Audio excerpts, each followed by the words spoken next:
apologize to those in our audience that came for the express purpose of hearing Roger speak. But that will be added enticement, as you already ought to be wanting to be back tonight anyhow. You won't have to listen to me back to back, but have the opportunity to hear about the wonderful work that is going on in Malaysia and the work that is being done by the Campbells. And we're looking forward to that certainly tonight. There's a possibility that because of the events of the preceding days that people have the tendency at this time especially to be sort of run down, wore out, tired, unable to grasp second wind because it was passed a long time back. We're up to third and fourth and fifth wind now. It gets to the point sometimes in the mentality of individuals that they see what we're engaged in right now as something that's really not necessary, something that's all right if you're up to it, but if you're not, then God understands. A few years ago, one of my uncles who had preached at a congregation in South Alabama, the preacher that took his place when he became sick and was unable to preach any longer, on one Sunday morning in the midst of the holiday season at the end of the year, he came on the program and said, "I know there's nobody out there that wants to hear me preaching today, and so we're going to have some Christmas music." Well, I must tell you what, if you came wanting Christmas music, or getting back to school music, or closing out the summer music, or something like that, you're in the wrong place. And it should be the wrong place wherever we're assembled on the Lord's Day. The reason why we're here is because God has blessed us with life and given us the opportunity to be here. This is a privilege. It's a privilege that's not enjoyed by everybody in the world. It is a privilege that there's a whole lot of people in the world wish they had it as good as we do have it. But they wish they had an air-conditioned building. They wish they had padded pews. They wish they had so many of the creature comforts that we possess and sadly take for granted. It's got to the point as well in many localities that we make people so comfortable that it's almost impossible not to go to sleep. Maybe we need to go back to the days in which there's no way possible, short of death, that you could go to sleep in the pews that brethren sat in. They were so uncomfortable, but maybe not. You see, the parable that was just read for us a few moments ago by Brother Keith, from the 16th chapter of the book of Luke, is probably one of the least known parables of all the parables that Jesus taught. Because it's found in this chapter that has something else in it that occupies our thinking and our mind. Everybody knows of the account of the rich man and Lazarus, or at least should. And this 16th chapter, of course, is where that account is found. But that's not all that's in this chapter. As a matter of fact, the way that the Lord enters into a discussion of the matters pertaining to the rich man and Lazarus is the foundation from which we're going to be studying today.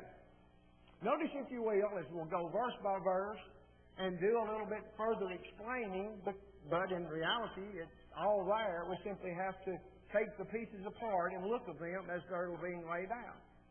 Here is a man who had so much stuff that he had a hired steward to take care of his stuff. Somebody says, must be nice. Some people look upon the wife as that type of hired head. That's not the case at all. But it does point to a position that we all are in even today. And oftentimes not even realizing that. You and I are both stewards. Somebody says, I don't work for any rich man. No, we're stewards of everything that we use, everything that is our disposal, that is a blessing from God, which has attached to it, be faithful because this counts. There's a fellow that I used to listen to on the radio a whole lot more than now, and in some localities are trying to push him off the radio, and he makes this statement: with talent on loan from God. Somebody says, that blowhard. Friend, that is an accurate assessment if he possesses talent. If he has ability, where'd he get them? They are on loan from God. Do you have talent? Do you have ability? Do you think they are the result of some great ability that you possess and you're deserving of those talents? Surely you don't think you're deserving of that wife. Surely you don't think you're deserving of those kids. Surely you don't think that you're deserving of the parents that slaved to put you through college. Surely you don't think you deserve the house you live in. It is a blessing from God that we'll all have to give an account of one day. We're stewards of it.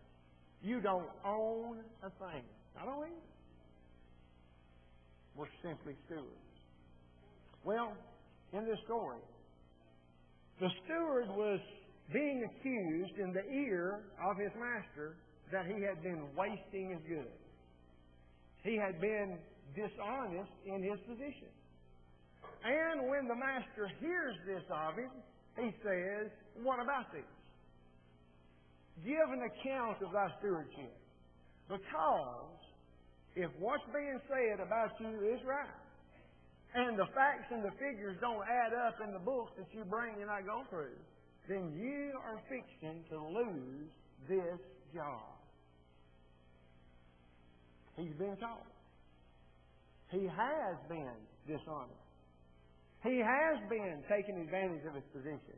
Has he been throwing wild parties and charging it to his master? I don't know. Has he been acting like the things that he's simply using are his, and he's been wasting them that way? I don't know. But whatever he's been accused of, he now has been found out, and he's fixing to lose this prized job as a steward. And he begins to think, what am I going to do? What am I going to do? What am I going to do? You see, he is thinking. He is making plans for when he no longer has this good position as a steward. What am I going to do? Well, there's two possibilities that he comes up with that he's thinking, but neither one of those are actually something that he's willing to do. He says, I cannot dig. And of course, as was read from the New King James by Keith a few moments ago, it's the idea that, man, there's no way that I can dig. Man, my hand won't fit a shovel. Had he become soft in his position as steward all these years, where now manual labor is out of the question? Has he been real good at doing a job that didn't require a lot of physical effort, and now he's afraid he's going to lose that job and actually be called upon to be physically active? He says, I can't do that. Well, there's another possibility. He says, and to beg, I am ashamed. Now, we'd say it like this. He's too proud to be. Now think about that. Think about the ethical system that this man is living by.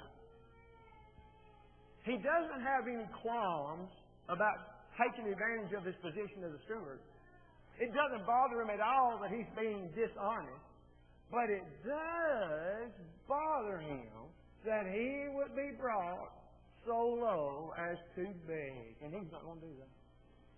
To beg, I am ashamed. Isn't that amazing?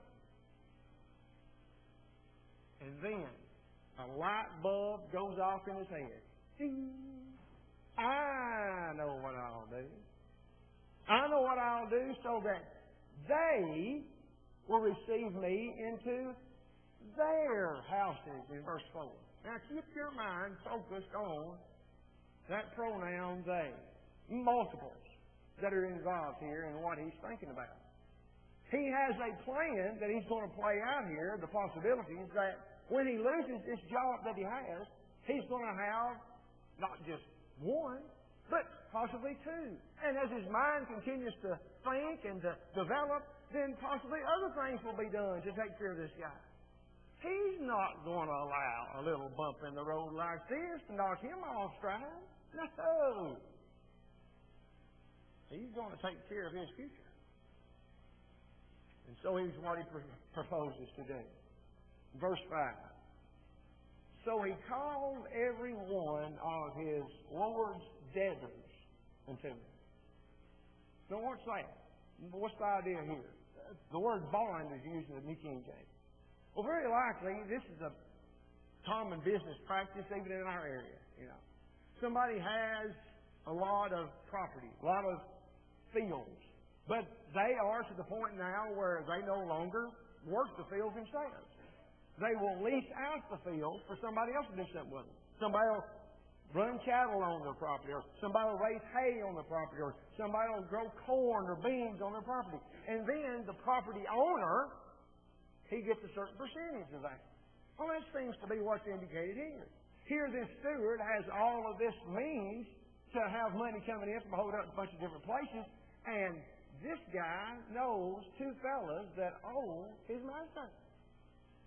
And before he's completely kicked out of this job, he makes provision for his future by doing this in verse 5. He says to the first, how much do you owe my master? And the debtor says, 100 measures of oil, 100 measures of wheat. He said, now sit down quickly. It's your lucky day. Blue Night Special, 50% off. Right 50. Wow. Well, you have to jump at that. 50% off. This is a good guy here. And then lo and behold, since he's in this giving mood with somebody else's stuff, he calls another debtor in. How much do you owe?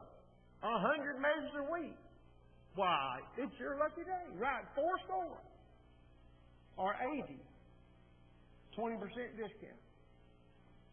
It's his lucky day too. And what's he doing here? He is making plans for what's going to happen when he loses his position as a steward. And he continues to be dishonest and taking advantage of the position that he's still in right now. And he's given a break to 2 other guys. You want to call that around here? You scratch my back and I'll scratch yours. You do this for me and I'll do this for you. Which ends up putting the people that go along with that in the position of being unethical too, right? Or at least living by the so-called ethics of this man who's too proud to be. And so they jumped on him. But lo and behold, in the midst of all this finagling that he's done, his master finds out about it.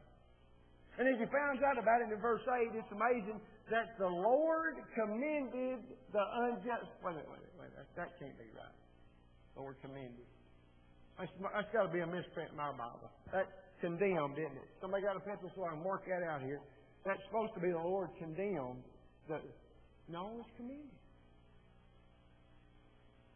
The Lord commended this unjust steward. I mean, he's been taking advantage of him, using his position, taking money out of the treasury that's his for his own benefit, and here he keeps on doing that type of thing, and his master commends him? Why? Because he does wisely. For who? For himself. Now, if we didn't go any further in this story that the Lord tells here, then that would be sort of comical. I mean, here's a person who maybe other people are aware of just how this guy's always been. He finally gets caught doing the same thing that he's done at some other place, and he loses his job, and he ends up having 2 people who are going along with his dishonesty and gets a job with them. Got that lined up. Well, should they really be surprised if later on down the line he takes advantage of them? After all, they were involved in this last opportunity for getting what's not theirs. It's sort of funny. Until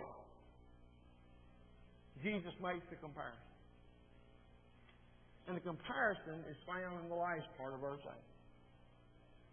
For the children or the sons of this world are wiser in their generation than the children of light, or the sons of light in there.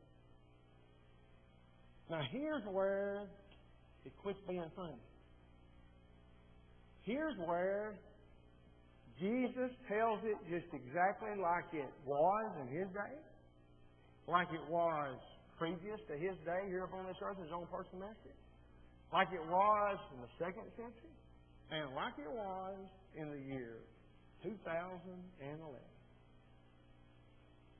And here it is.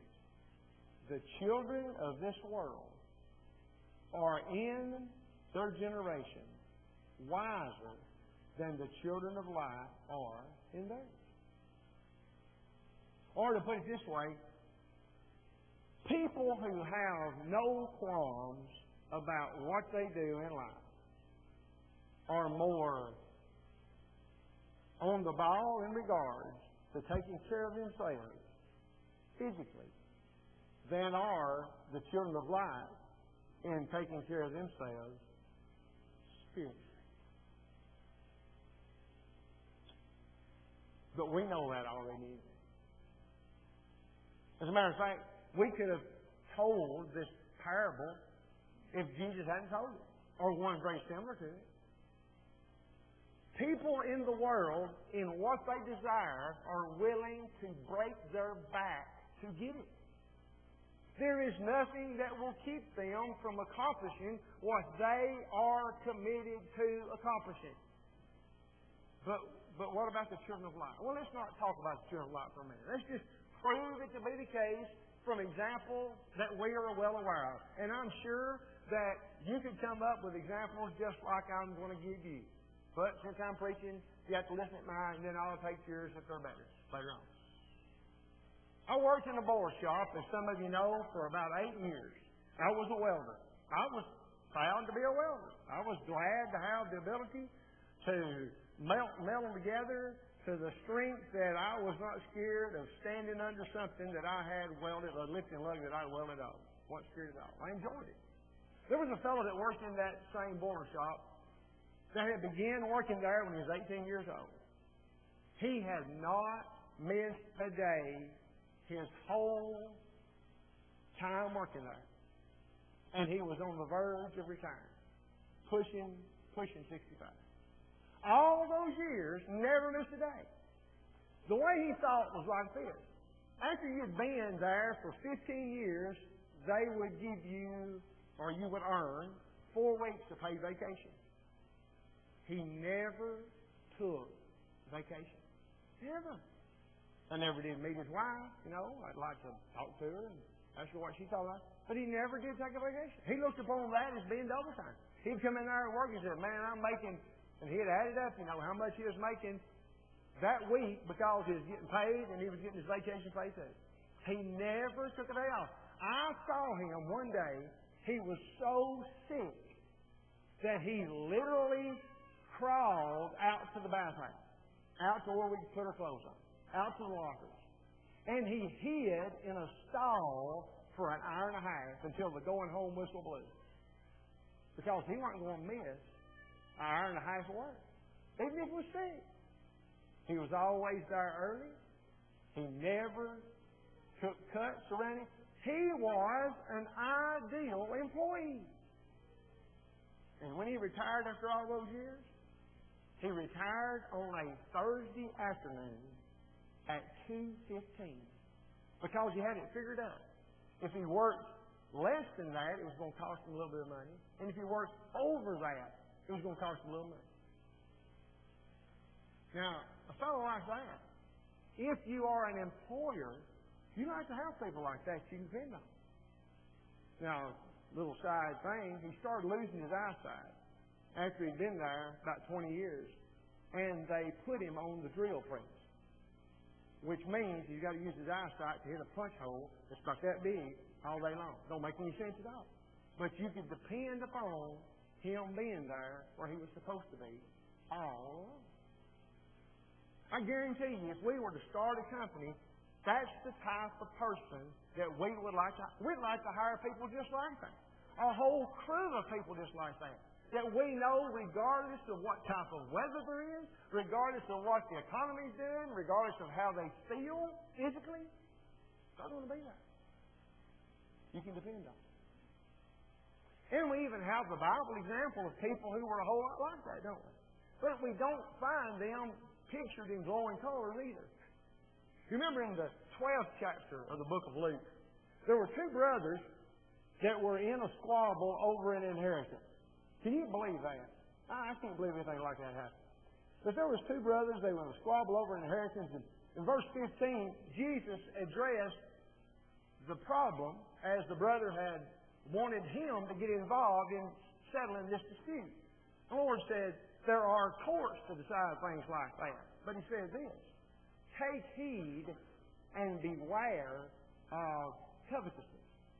For a man's life consisteth not in the abundance of the things which he possesses. What? Listen to that. A man's life does not consist in the abundance of the things that he possesses. If there was ever anything that was more un-American than that right there, I don't know what it is. Is it not the case that we right now, day in, day out, from sun up to sundown, have pushed in our face to the point of gagging that we cannot be all that we can be unless we have more?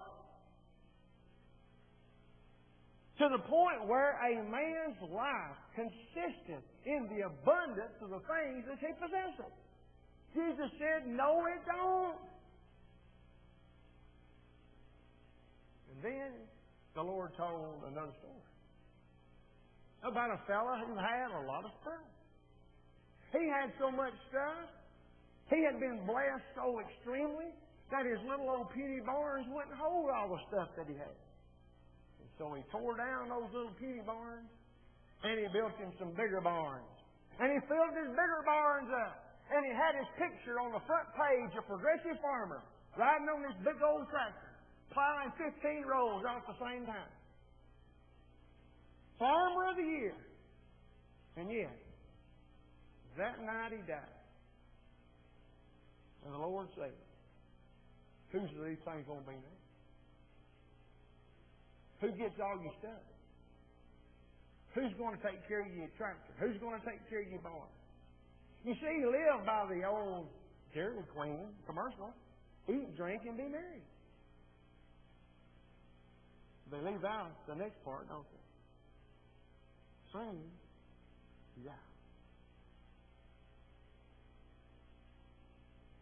But you have to give it to that rich man there. He did not get caught unable to take care of his big pasture full of stuff.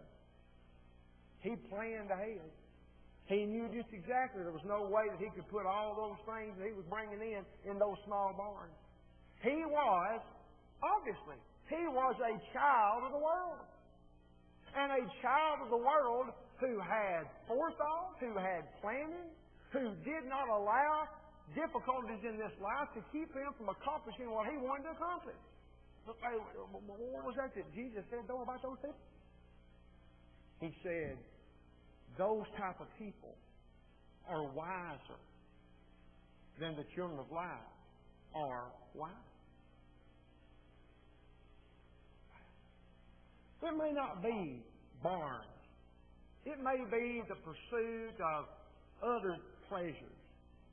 I know people that are so desirous of becoming better golfers that they will actually take lessons to try to learn how to hit the ball straight. I know people that will watch videos and they'll stand in front of their television and they'll see if they can get eye to eye with the guy on the television, and they'll hold your head down, keep your arms straight, swing through the ball, all these different things, little magical incantations. And they'll go out on Saturday morning before the grass is even dry. And they'll lose 12 balls on the first 9 holes. Do they take their clubs and throw them in the lake and go home? No! That only happens on a commercial. They borrow more balls. They're embarrassed to go in the clubhouse and buy them. They borrow balls from the guys they're playing with, and they finish the next 9 holes they shoot 120. Does that disgust them? Does it cause them such inward pain? They say, I'm never playing golf again. No, they'll be right back out there next Saturday morning with the same group of guys. Why do they do that? Because they want to play golf. They want to do better than they're doing. Is anything wrong with that? No. Unless, and here's the sad part, unless in our pursuit of those types of things, we have a greater desire to excel and prevail than we do as children of light over here. Do you know anybody that takes Tennessee football so seriously that they've got orange underwear? Got an orange card? Everything they got's orange. And you can know just exactly where they're headed regardless of what's going on in the world. I've got a good friend, and he's told everybody that knows him, if your kinfolks pass away, do not expect me to be a pallbearer if it's on Saturday in the fall, because I won't be there. You have to give it to him. He's up front and honest. Everybody knows where his heart is. Wait a minute. His heart is. Maybe that's the secret. You remember in Matthew chapter 6, Jesus said this in the midst of the Sermon on the Mount. Lay not up for yourselves treasures on earth where moth and rust doth corrupt, but rather lay up for yourselves treasures in heaven where neither moth nor rust doth corrupt and where thieves simply cannot get through and steal. For where your treasure is, there will your heart be also. Treasure, heart. Where's your treasure? It's where your heart is. What about your near and dear friends? Oh, on Saturday afternoon, needless to say,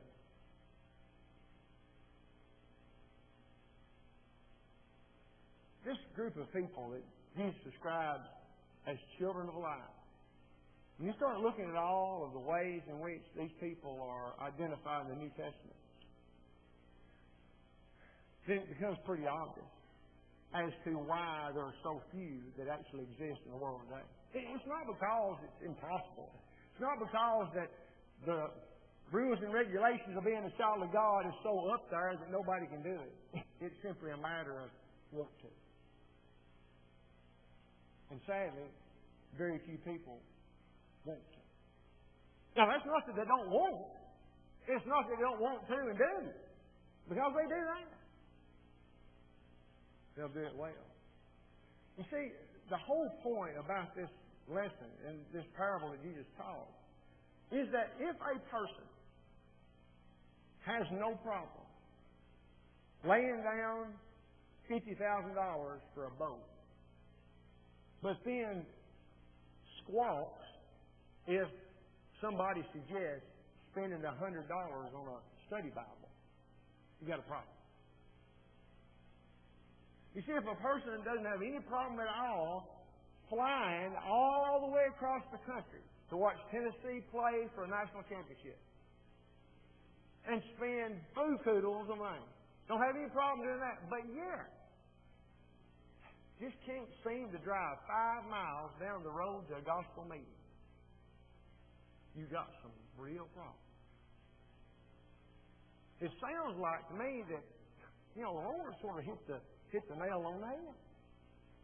That the people of this world and their generation have more get up and go, desire, want to, and willingness to do than do the children of light in pursuit of their goals. To the point where it really ought to get next to it. It really should. A number of years ago, I wrote a little poem. Sometimes I can remember all 3 lines, sometimes I can't. But it's associated with some of the songs that we sing, and that's what I'll conclude this lesson with. The songs that we oftentimes sing, and I'm guilty as well, we make sure that we hit the note correctly, whether we know what the word is or not. Well, the point of this little poem is doesn't have anything to do with the notes. It has everything to do with the words. When the roll is called up yonder, I'll be there.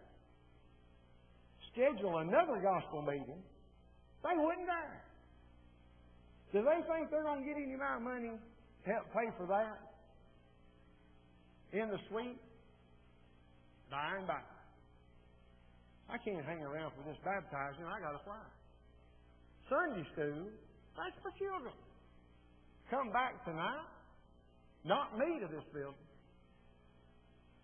Could it be in the midst of all these songs that we sing and all this observing that we do, and the Lord does too, that God in heaven is looking down at me and staring and asking, are you serious? Friends, there is no doubt whatsoever but that heaven will be populated by those who took it seriously. No one else will. Do we? And it's one of those questions that is easily answered with either a yea or a nay. If you've never obeyed the simple commands of the gospel, being added by the Lord to His church, and your compliance with the simple commands to believe, repent, confess, and be baptized into Christ, then you've been given an opportunity to do so even today. It may be that in times past you obeyed that simple plan, but you wandered back into the world. You need to be restored to a right relationship with God through repentance, confession, and prayer. Would you come while we stand and while we sing?